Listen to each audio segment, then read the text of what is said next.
Mr. President, some of our allies have said that they're worried that they could be the next to be attacked by Russia. You've spoken directly with the Russian president. Do you think those fears are justified? No, I don't. I think when this gets done, it's done. They're going to all want to go home and rest. I don't see it happening. Nope, I don't see that happening. And we'll make sure it doesn't happen. Not going to happen, but we'll make sure it doesn't happen. Yeah, go ahead, please. Leaders from Russia and Iran are heading to Beijing tomorrow to discuss nuclear programs. What do you hope to get out of that? Well, maybe they're going to talk about non-nuclear programs. Maybe they're going to be talking about the de-escalation of nuclear weapons. Because, you know, I was talking about that with President Putin very strongly. And we could have done something. Had that election not been rigged, we would have had something. I think I would have made a deal with Putin on de-escalation, denuclearization, as they say. But we would have de-escalated nuclear weapons, because the power of nuclear weapons is so great and so devastating.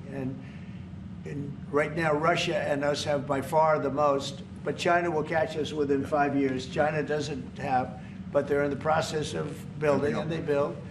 And within 4 or 5 years, they'll probably have the same. And by the way, this is a Republican tradition. Ronald Reagan, when he negotiated with Gorbachev in the 1980s about bringing down the number of nuclear weapons, it's what you have been doing your first term, and it is important.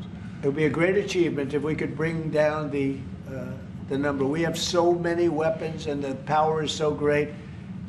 And number one, you don't need them to that extent. And then we'd have to get others, because as you know, in a smaller way, Kim Jong-un has a lot of nuclear weapons, by the way, a lot. And others do also. You have India, you have Pakistan, you have others that have them.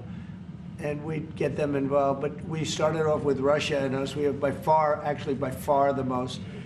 And we were going to denuclearize. And that was going to happen. And then we were going to China. And I spoke to China. I spoke to President Xi about it. And he really liked the idea. You know, he'd like not to spend trillions of dollars building weapons that hopefully he's never going to have to use. And because they are very expensive also. So that would have been great. Okay, one or two.